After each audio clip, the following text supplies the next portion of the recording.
ఏ దేశంలో అయినా క్యాబినెట్ మంత్రిత్వ శాఖలో మనుషులుంటారు. అల్బేనియా ఒక విచిత్రమైన ప్రయోగం చేసింది. ఒక ఆర్టిఫిషియల్ ఇంటెలిజెన్స్ వర్చువల్ అసిస్టెంట్ని ఇప్పుడు క్యాబినెట్ మంత్రిగా డిక్లేర్ చేసింది.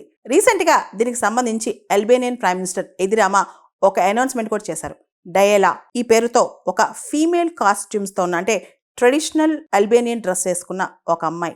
ఆ అమ్మాయి రియల్ అమ్మాయి కాదు, ఏఐ వర్చువల్ అసిస్టెంట్ అనమాట. ఈ అమ్మాయి ఇప్పుడు క్యాబినెట్ మినిస్టర్ అయిపోయింది. అల్బేనియాలో గవర్నమెంట్ ప్రొక్యూర్మెంట్లో ఏదైతే కాంట్రాక్ట్స్ టెండర్స్ ఉన్నాయో విపరీతమైన అవినీతి జరుగుతుందంట. గవర్నమెంట్ కరప్షన్ బాగా జరుగుతుందంట. అయితే అల్బేనియాకు ఒక డ్రీమ్, ఆ సొసైటీ క్లీన్ అవ్వాలి. ముఖ్యంగా 2030 కల్లా అల్బేనియా యూరోపియన్ యూనియన్లో చేరాలనుకుంటుంది.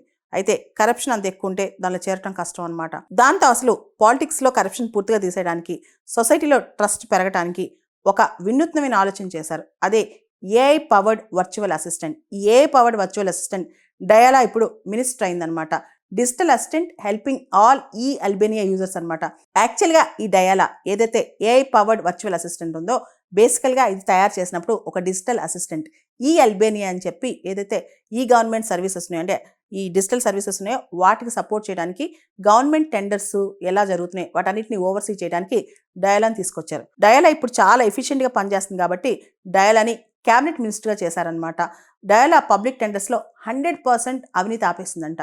అంటే పూర్తి స్థాయిలో అవినీతి లేకుండా పబ్లిక్ టెండర్స్, గవర్నమెంట్ ప్రొక్యూర్మెంట్ అంతా కూడా దగ్గరుండి చూసుకుందంట.